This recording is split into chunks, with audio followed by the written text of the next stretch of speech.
नमस्कार, अपना उत्तराखंड देख रहे हैं आप। मैं हूं आपके साथ दीपिका सिंघल। देहरादून से खबर का रुख कर लेते हैं। बता दें आपको कि सीएम तीरथ सिंह रावत के दिल्ली दौरे का आज दूसरा दिन है। सुबह 8 बजे दिल्ली के उत्तराखंड सदन से रवाना होंगे मुख्यमंत्री। 8:30 बजे नई दिल्ली IGI एयरपोर्ट पहुंचेंगे सीएम तीरथ सिंह रावत और 9:35 पर देहरादून जॉली ग्रांट एयरपोर्ट पहुंचेंगे सीएम तीरथ सिंह रावत। इसके अलावा जॉली ग्रांट एयरपोर्ट से कार के द्वारा हरिद्वार के लिए रवाना हो जाएंगे मुख्यमंत्री। सुबह 10:15 पर हर की पैड़ी पहुंचकर मां गंगा की पूजा अर्चना करेंगे, आरती करेंगे। सुबह 11 बजे मीडिया सेंटर नीलधारा टापू पहुंचेंगे सीएम। ये तमाम कार्यक्रम आज मुख्यमंत्री के रहने वाले हैं। तो आज दूसरा दौरा है उनके, दिल्ली दौरे के दूसरे दिन ये तमाम कार्यक्रम आज आपको जिसकी जानकारी दे रहे हैं। जॉली ग्रांट एयरपोर्ट से कार के द्वारा हरिद्वार के लिए रवाना हो जाएंगे। और इसके अलावा क्योंकि दिल्ली दौरे का दूसरा दिन है, पहले दिन भव्य स्वागत उनका किया गया, कार्यकर्ताओं ने उनका जोरदार स्वागत किया, लेकिन आज ये कहा जा रहा है कि सुबह 11 बजे मीडिया सेंटर नीलधारा टापू पहुंचेंगे मुख्यमंत्री। और दिल्ली में फिलहाल मुख्यमंत्री मौजूद है, तो आज दिल्ली में भी उनके कई कार्यक्रम बताए जा रहे हैं, लेकिन आज उनको रवाना होना है हरिद्वार के लिए। आज ही रवाना हो जाएंगे मुख्यमंत्री तीरथ सिंह रावत। तो सीएम तीरथ सिंह रावत के दिल्ली दौरे का आज दूसरा दिन है। कई कार्यक्रम आज उनके होने वाले हैं। खबर देहरादून से है। आज हरिद्वार दौरे पर रहेंगे सीएम तीरथ सिंह रावत और दिल्ली से देहरादून लौटकर हरिद्वार के लिए रवाना होंगे मुख्यमंत्री। सुबह 9:45 पर जॉली ग्रांट से हरिद्वार के लिए प्रस्थान करेंगे मुख्यमंत्री। 10:15 पर हर की पैड़ी में मां गंगा की पूजा अर्चना करेंगे मुख्यमंत्री। इसके अलावा सुबह 10:50 पर मीडिया सेंटर नीलधारा टापू पहुंचेंगे मुख्यमंत्री और कुंभ मेले के तमाम कार्यों का लोकार्पण करेंगे मुख्यमंत्री। और दोपहर 12 बजे से कुंभ के कार्यों का स्थलीय निरीक्षण करेंगे मुख्यमंत्री। दोपहर 2 बजे कुंभ की तैयारियों की समीक्षा बैठक करेंगे और इसके अलावा दोपहर 3 बजे हरिद्वार से देहरादून के लिए रवाना हो जाएंगे मुख्यमंत्री तीरथ सिंह रावत। तो आज मुख्यमंत्री हरिद्वार में रहेंगे, यानी कि हरिद्वार में उनके कई कार्यक्रम बताए जा रहे हैं। और दिल्ली से रवाना हो जाएंगे और सीधे हरिद्वार पहुंचेंगे, वहां मां गंगा की आरती करेंगे, मां गंगा की पूजा अर्चना करेंगे। इसके अलावा स्थलीय निरीक्षण भी उनके द्वारा किया जाएगा। कुंभ के कार्यों का स्थलीय निरीक्षण मुख्यमंत्री आज करेंगे, कुंभ की तैयारियों का भी जायजा लेंगे और दोपहर 3 बजे हरिद्वार से देहरादून के लिए रवाना हो जाएंगे मुख्यमंत्री तीरथ सिंह रावत। खबर देहरादून से ही आ रही है। आज होगी बीजेपी कोर ग्रुप की बैठक। बेहद अहम बैठक आज होने जा रही है। शाम 7 बजे का वक्त बताया जा रहा है जब बीजेपी मुख्यालय में कोर ग्रुप की यह बैठक होगी। बीजेपी प्रदेश अध्यक्ष मदन कौशिक की अध्यक्षता में बैठक और बतौर अध्यक्ष आज मदन कौशिक करेंगे बैठक की अध्यक्षता। कोर ग्रुप की बैठक में सभी सांसद रहेंगे मौजूद और इसके अलावा कोर ग्रुप की बैठक में सभी बाकी सदस्य भी शामिल होंगे। तो बैठक में सीएम तीरथ सिंह रावत भी शामिल हो सकते हैं।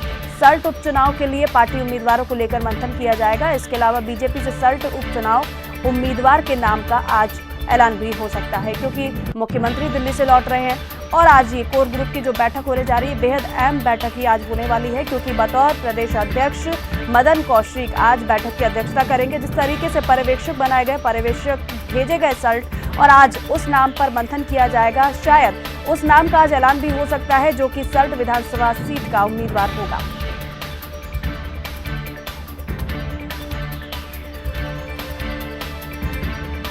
तो सल्ट उपचुनाव के लिए पार्टी उम्मीदवार के नाम का ऐलान भी कर सकती है और बीजेपी से सल्ट उपचुनाव उम्मीदवार का आज ऐलान हो सकता है। फटी जींस पर दिए अपने बयान पर जिसे विपक्ष विवादित कह रहा है, मुख्यमंत्री तीरथ सिंह रावत ने माफी मांग ली है। मुख्यमंत्री तीरथ सिंह रावत ने कह दिया है कि मुझे जींस से नहीं बल्कि फटी जींस से ऐतराज है।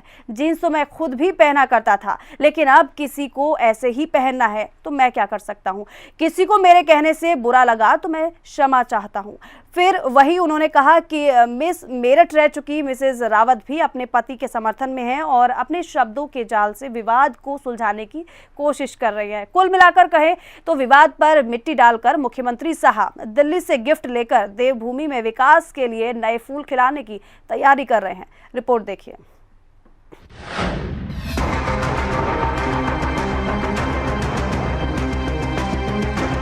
फटी जीन्स का बयान देकर सोशल मीडिया से लेकर सड़क तक फजीहत झेलने वाले उत्तराखंड के मुख्यमंत्री तीरथ सिंह रावत की फटी मानसिकता को कोसने का सिलसिला अभी चल ही रहा था कि तीरथ और उनकी पत्नी डॉक्टर रश्मि ने सफाई देकर मामले को ठंडा करने की कोशिश की। कोई गलत उससे नहीं है, मेरी भी तो बेटी है ना, मेरी बेटी है, तो यदि होगा तो मेरी बेटी भी लागू होगा। मैं कहाँ दूसरे की बात करूँ, मैं तो अपनी बात कर रहा हूँ ना। मेरे घर में मेरी बेटी, और यदि ये होता है तो उससे भी वो करता। लेकिन मेरा यही था कि हम अपने घर में किस तरह के संस्कार हमको देने चाहिए। मैंने किसी उस पर तो नहीं कहा, मैं तो घर की बात कर रहा हूँ कि मेरा वातावरण कैसा होना चाहिए। प्रचारक इस तरह की भाषा नहीं बोल सकता है। भाषा ऐसा नहीं बोला गया है कि भाई जीन्स है, फटी जीन्स है। उन्होंने उसका एक ये कहा है कि अगर हम संस्कारवान कहलाना चाहते हैं, अपनी भारत की गरिमा को विश्व पटल पर लाना चाहते हैं, तो हमें अपनी पहचान को कायम रखना होगा। मुख्यमंत्री तीरथ सिंह रावत ने अपने ग्रामीण क्षेत्र में स्थापित स्कूल के दिनों के संस्मरण बताते हुए फटी जीन्स वाले बयान का आशय भी समझाया और खेद भी जताया, मगर अपने शब्दों पर अटल भी रहे। मुझे जीन्स से कोई ऐतराज नहीं है। मैंने कहा ना, मेरे भी तो जीन्स में कोई ऐतराज थोड़ी है, लेकिन मैं जीन्स बढ़िया लाता हूँ और कैंची मार देता हूँ उसमें। और बाकी यदि किसी को ये ठीक लगता है कि फटी जीन्स ही पहनी है तो मुझे कोई ऐतराज नहीं है। और किसी को इसमें यदि ऐतराज, यदि मेरी उससे बुरा लगा तो मैं उसके लिए क्षमा करता हूँ। क्या दिक्कत है भैया। सोशल मीडिया पर कई लोगों ने जानना चाहा कि मुख्यमंत्री तीरथ सिंह रावत ने वाकई महिला विरोधी बयान दिया था या भूलवश उनसे शब्द विन्यास गलत प्रस्तुत हो गया, जिससे बखेड़ा खड़ा हो गया था। इसके जवाब में मिस मेरठ रह चुकी मुख्यमंत्री की पत्नी ने कहा कि मुख्यमंत्री जी की जुबान फिसल गई तो आलोचना नहीं, समालोचना की जानी चाहिए। ये बेकार की बातें हैं, मैनिपुलेट किया जा रहा है। वो बहुत संस्कारी व्यक्ति हैं। एक प्रचारक इस तरह की भाषा नहीं बोल सकता है। भाषा ऐसा नहीं बोला गया है कि भाई जीन्स है, फटी जीन्स है। उन्होंने उसका एक ये कहा है कि अगर हम संस्कारवान कहलाना चाहते हैं, अपनी भारत की गरिमा को विश्व पटल पर लाना चाहते हैं, तो हमें अपनी पहचान को कायम रखना होगा।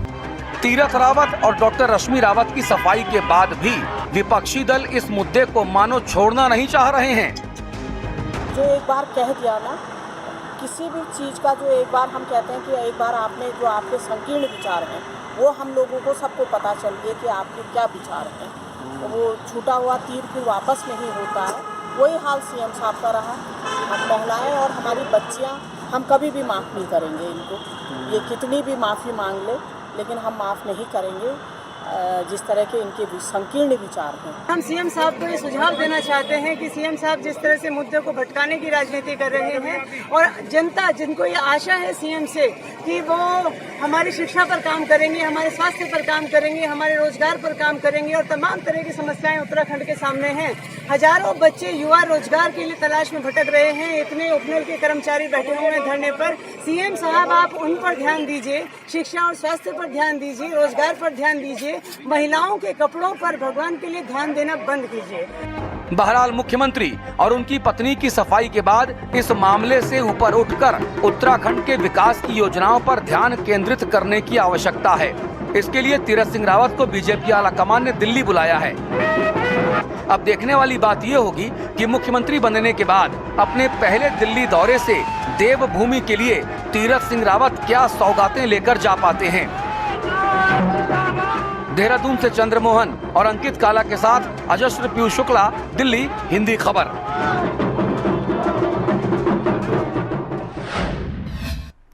और वहीं सीएम के जीन्स वाले बयान पर विपक्ष का हल्ला बोल जारी है। देहरादून में सीएम आवास के बाहर आप कार्यकर्ताओं ने शांतिपूर्ण प्रदर्शन किया। आप प्रवक्ता उमा सिसोदिया के नेतृत्व में ये प्रदर्शन किया गया। इस दौरान उमा सिसोदिया ने कहा कि मुख्यमंत्री तीरथ सिंह रावत महिलाओं से माफी मांगे।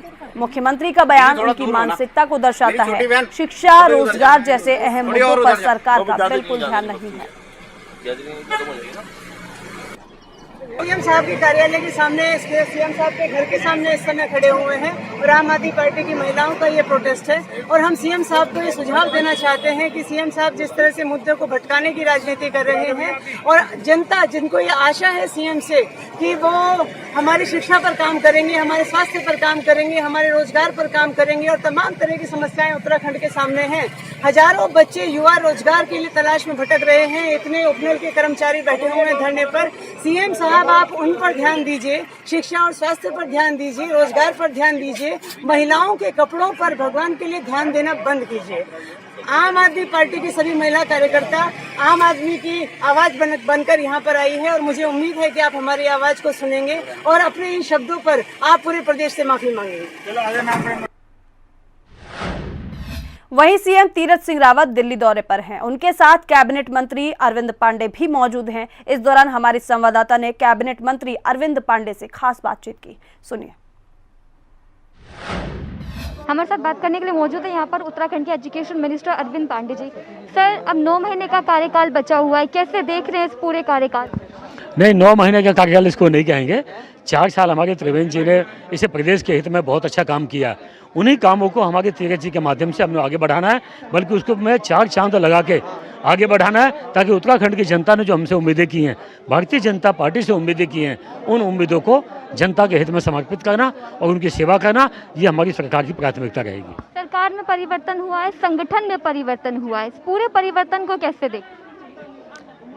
ये हमारे केंद्रीय नेतृत्व जो बहुत बड़ी सोच के साथ देश को और संगठन को चला गए, ये उनकी अपनी कल्पना है, उनका विजन है, जो उनका निर्देश हुआ है उसका एक कार्यकर्ता के नाते हम सब लोगों ने पालन किया है और उसी की कड़ी है। चाहे त्रिवेंद्र जी हो, चाहे तीरथ जी हो, चाहे संगठन में कोई बदलाव हुआ है, हम सब लोग कार्यकर्ता हैं। हमारे यहाँ, मैंने पहले भी आपसे कहा है कि हमारे यहाँ व्यक्ति बड़ा नहीं होता है, हमारे यहाँ संगठन बड़ा होता है। इस नाते जो संगठन के हमारे अधिकारियों का निर्देश, उसका अक्षर से पालन करना हमारी नैतिक जिम्मेवारी है। धन्यवाद हमसे बातचीत करने के लिए। तो हमारे साथ जुड़े थे उत्तराखंड के एजुकेशन मिनिस्टर अरविंद पांडे। दिल्ली से ज्योति सिंह, हिंदी खबर। उत्तराखंड कैबिनेट मंत्री बंशीधर भगत ने पूर्व मुख्यमंत्री हरीश रावत के सूरमा भोपाली वाले बयान पर पलटवार करते हुए कहा है कि हरीश रावत के पास सरकार की बुराई करने के अलावा कोई और काम नहीं है। बंशीधर भगत से खास बातचीत की हमारे संवाददाता ने, सुनिए।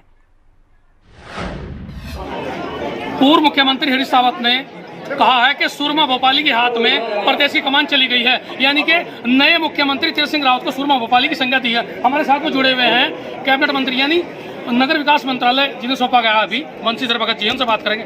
सर, जिस तरह से हरीश रावत ने भी आरोप लगाया है, कहा कि ये पहला रावत भी कुछ नहीं कर पाया, ये भी कुछ नहीं करेगा, क्या किस तरह देखते हैं आप इस बयान को लेकर के आज? हरीश रावत जी से और उम्मीद क्या करेंगे हम? क्या वो ये कहेंगे बहुत बढ़िया काम करा भारतीय जनता पार्टी ने? कभी नहीं कही। उनको ड्यूटी दे रखी है कि जगह जगह हमारे पुतलेखों को हमारी बुराई करो, जो तुमसे बनता है वो करो, ये उनका काम ही है, तो उनको सौंप रखा करना चाहिए, हम बधाई देते हैं। अच्छा सर, जिस तरह से चैंपियन साहब का 4था वर्ष है और आप जानते हैं मेहनती तो कह रही है, हरिद्वार से सतीश नंदन जी को जिम्मेदारी दी गई है। लोग उम्मीद कर रहे थे कि शायद चैंपियन साहब का नंबर भी आओगा और भी लोगों का इसमें एक मतलब जनता को बहुत उम्मीद थी। इस तरह चूंकि आपने प्रदेश का नेतृत्व संभाला इससे पहले, अब जिम्मेदारी कैबिनेट की आ गई, कि आने वाले दिनों में कुछ ऐसी उम्मीद है कि इस क्षेत्र को और भी कुछ मिलेगा? नहीं, अब मंत्री की तरह अगर बात कर रहे हैं तो मंत्री तो जितने होते बन गए थे। कुंवर चैंपियन साहब वरिष्ठ हैं, बहुत अच्छे कार्यकर्ता हैं, उनका हमेशा मान सम्मान है, जो भी वो चाहेंगे वो होगा। अब क्या प्लान है सरकार के पास? एक माह में से भी कम, एक साल से कम का समय है, मुश्किल से मान लीजिए, क्योंकि प्रोटोकॉल के अनुसार 9 महीने आपके पास हैं। कितनी तैयारी है? जिस तरह आपको मंत्रालय दिए गए हैं, आपको भी काफ़ी जिम्मेदारी, क्या मानते हैं? देखिए, ये 9 महीने आगे का समय है, लेकिन पिछले का 4 साल का समय भी हमारा ही था, तो हमने जो कर रखा है उसको गोए को हम काटेंगे और आगे 9 महीने में भी हम अच्छा खाद बीज देकर फसल को उगाएंगे, कार्यकर्ताओं का मान सम्मान करेंगे, कार्यकर्ताओं के मान सम्मान के साथ जनता के साथ जुड़ेंगे, जनता के साथ जुड़ेंगे। चलिए, तो आपने सुना कैबिनेट मंत्री बंशीधर भगत ने साफ तौर पर कहा कि जिस तरह से जो 4 साल में किया उसे और आगे बढ़ाना है और कार्यकर्ताओं का सम्मान पहली प्राथमिकता है।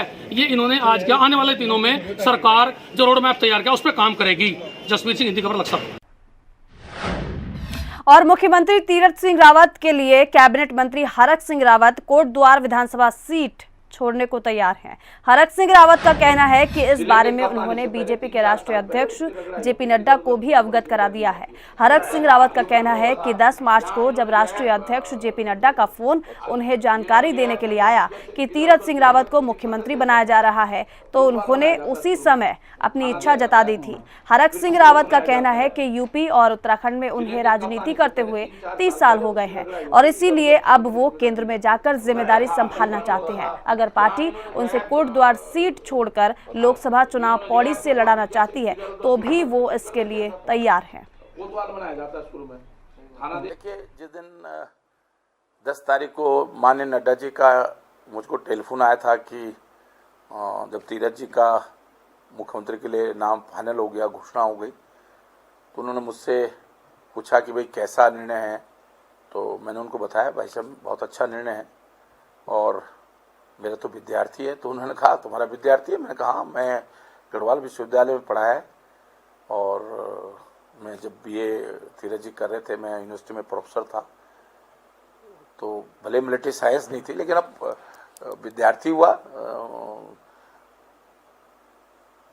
तो मैंने उस दिन उनसे जरूर निवेदन किया, मैंने कहा भाई साहब मेरा एक सुझाव है, बाकी पार्टी जो भी निर्णय करेगी, लेकिन मैंने कहा धीरज जी को, मैंने कहा मुझे 30 साल हो गए और उत्तराखंड की और उत्तर प्रदेश की राजनीति करते हुए, तो अगर आप उचित समझे, पार्टी उचित समझे तो कोटद्वार से धीरज जी को लड़ा दें। और आप समझते हो कि मुझे सांसद के लिए अगर आपको लगता है कि मुझे सांसद का चुनाव लड़ाया जा सकता है तो आप, मैंने ये पार्टी के सामने एक प्रस्ताव अपनी भावनाओं को रख दिया है। उन्होंने, माननीय अध्यक्ष जी ने, नड्डा जी ने मुझसे कहा कि आपके इस विचार को पार्टी विचार करेगी और जो भी पार्टी का निर्णय होगा, मैंने तो एक अपनी तरफ से एक सुझाव दिया है, ऑफर दिया है, जो भी कह सकते हैं। और मैंने ये बात धीरज जी को भी कह दी जब मंत्री मंडल की मीटिंग हुई पहली बार, कि मैंने ये बात उनको भी बता दी धीरज जी को कि मैं माननीय नड्डा जी से, राष्ट्रीय अध्यक्ष जी से ये निवेदन कर चुका हूँ। सर, आज आप कौशल विकास मुख्यमंत्री तीरथ सिंह रावत देवस्थानम बोर्ड पर पुनर्विचार कर रहे हैं। मुख्यमंत्री तीरथ सिंह रावत ने तीर्थ पुरोहितों को भी देवस्थानम बोर्ड पर चर्चा के लिए बुलाया है। जल्द ही मुख्यमंत्री तीरथ सिंह रावत तीर्थ पुरोहितों के साथ बैठकर देवस्थानम बोर्ड को लेकर विस्तृत चर्चा करेंगे और वहीं देवस्थानम बोर्ड पर पुनर्विचार करने को लेकर बोर्ड के उपाध्यक्ष और पर्यटन मंत्री सतपाल महाराज का कहना है कि देवस्थानम बोर्ड को लेकर तीर्थ पुरोहित समाज को कोई भी आपत्ति है तो वो सरकार को इस बारे में अवगत कराए। अभी तक किसी भी तरह की कोई दिक्कत सामने नहीं आई है। सभी तीर्थ पुरोहितों के हक हकूक यथावत रखे गए हैं, उनके साथ कोई छेड़छाड़ नहीं की जाएगी। पर्यटन मंत्री ने आगे कहा कि केदारनाथ और बद्रीनाथ में तीर्थ पुरोहितों के हक हकूक को सुरक्षित रखा गया है और इसी तरह गंगोत्री और यमुनोत्री के तीर्थ पुरोहितों के हक हकूक भी सुरक्षित रखे जाएंगे। जिसकी आपत्ति हो, हमने बार आज जगी है कि जो ये एक्ट है वो भंग होगा और मुख्यमंत्री ने भी कहा है कि इस पर विचार किया जाएगा तीर्थ पुरोहितों के साथ। आप भी लगातार पहले ये कह रहे थे कि ये एक्ट फायदेमंद है उत्तराखंड के लिए। नहीं, मैं आपको बता दूं, मेरा सभी तीर्थ पुरोहितों से बड़ा नम्र निवेदन है कि जो भी जिसकी आपत्ति हो, हमने बार बार ये कहा है कि जिसकी जो आपत्ति हो, जिसको कोई उसमें संशय हो, वो क्लेरिफिकेशन करा दे और हमको बताए। हमारे पास कोई भी सूचना ऐसी मिली नहीं है कि किसी को क्या कमी है, क्योंकि उसमें सारे तीर्थ पुरोहितों के हक हकूक दस्तूर सब विद्यमान हैं। हमने कोई चीज में परिवर्तन नहीं किया है और मैं समझता हूं कि सरकार का जब कमिटमेंट होता है तो वो और भी उसमें सुरक्षित हैं। इसी प्रकार से हमने केदारनाथ बद्रीनाथ के अंदर जो तीर्थ पुरोहित हैं उनके जो भी उनके हक हकूक थे उनको हमने सुरक्षित किया है और हमारा ये पूरा आश्वासन है और ये वायदा है कि यमुनोत्री और गंगोत्री के भी हमारे जो तीर्थ पुरोहित हैं उनके जो भी हक हकूक हैं दस्तूर हैं उनको सुरक्षित रखा जाएगा। ये तीर्थ पुरोहित जो है वो इसको एक्ट को भंग करने की मांग कर रहे हैं। नहीं, वो आपत्ति बताए ना, क्या आपत्ति है इसके अंदर, वो अपनी बताएं कि क्या उनको संशय है, क्या आपत्ति है, क्या त्रुटि है, वो हमारे सामने रखें। वहीं सरकार में मुख्यमंत्री का चेहरा बदलते ही कई फैसलों में भी बड़े बदलाव दिखाई दे रहे हैं। पिछले कुछ दिनों में पूर्ववर्ती त्रिवेंद्र सरकार के कई फैसले वर्तमान तीरथ सिंह रावत सरकार ने बदल दिए हैं। ऐसे में गुरुवार को ही कैबिनेट बैठक में भी कोटद्वार मेडिकल कॉलेज का मामला सामने आया है और जिसके लिए नए मुख्यमंत्री ने DPR बनाने के निर्देश कर 1 करोड़ रुपए मंजूर किए। आपको बताते चलें कि पिछली सरकार में इसी मेडिकल कॉलेज के लिए हरक सिंह रावत ने श्रम संविदा बोर्ड से 20 करोड़ रुपए कार्यदायी संस्था को मेडिकल कॉलेज निर्माण के लिए दिए थे, लेकिन तब त्रिवेंद्र सिंह रावत के तेवरों के चलते कार्यदायी संस्था से पूरे के पूरे 20 करोड़ रुपए वापस ले लिए गए और इस मामले में जांच भी बैठा दी गई थी। लेकिन मुख्यमंत्री ने सबको साथ लेकर चलने की रणनीति के तहत मंत्री हरक सिंह रावत की इस बहुप्रतीक्षित मांग को भी मान लिया है। वहीं इसके लिए कैबिनेट मंत्री हरक सिंह रावत ने भी मुख्यमंत्री तीरथ सिंह रावत और सभी मंत्रिमंडल का आभार व्यक्त किया।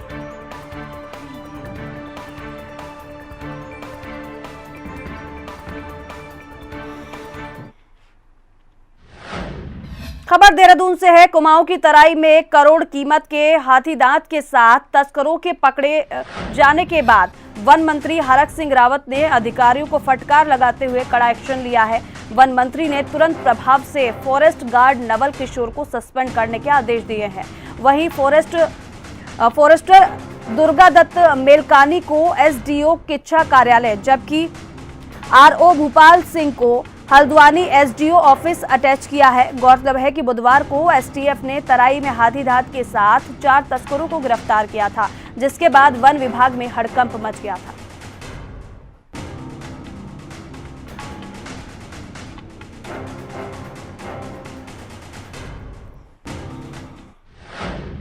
खबर लक्सर से है, जहां राजकीय डिग्री कॉलेज के छात्र छात्राओं ने सरकार के नमामि गंगे अभियान के तहत गंगा स्वच्छता जन जागरण रैली निकाली।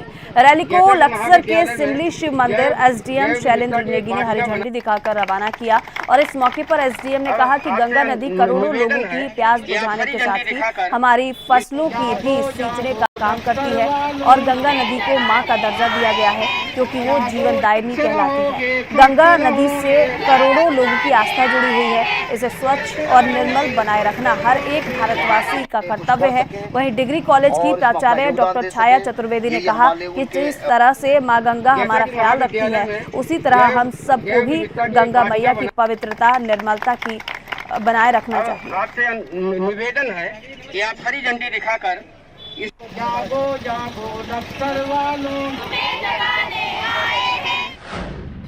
उत्तराखंड सरकार को हर साल चीड़ के पेड़ों से निकलने वाले लीसा से करोड़ रुपए की राजस्व की प्राप्ति होती है, लेकिन प्रतीक्षित न होने के कारण वन विभाग के कर्मचारियों और गांव के ग्रामीणों के जरिए लीसा निकालने के तहत चीड़ के पेड़ों को लगातार नुकसान पहुंचाया जा रहा था। चीड़ के पेड़ों को नुकसान से बचाने के लिए नरेंद्रनगर वन प्रभागीय अधिकारी धर्म सिंह मीणा ने वन विभाग के कर्मचारियों को और गाँव के ग्रामीणों को बोरहोल पद्धति से चीड़ के पेड़ों से लीसा निकालने का प्रशिक्षण दिया। इस पद्धति से एक तरफ तो भारी मात्रा में लीसा की प्राप्ति होती है, तो वहीं दूसरी तरफ चीड़ के पेड़ों को काफी कम मात्रा में नुकसान भी पहुंचता है।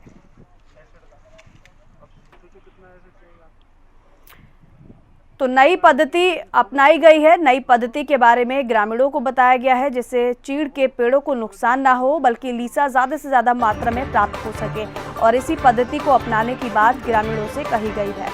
तो भारी मात्रा में यानी कि लीसा से सरकार को काफ़ी राजस्व प्राप्त होता है, और इसी कड़ी में एक नई पद्धति इजाद की गई, जिस नई पद्धति के बारे में ग्रामीणों को और वन कर्मियों को बताया गया।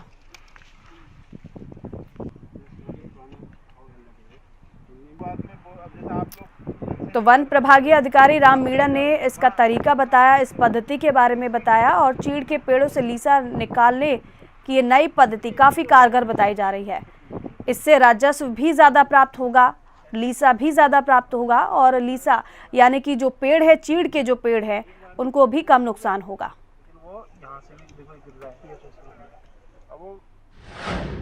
और इसी के साथ फिलहाल अपना उत्तराखंड में बस इतना ही। नमस्कार।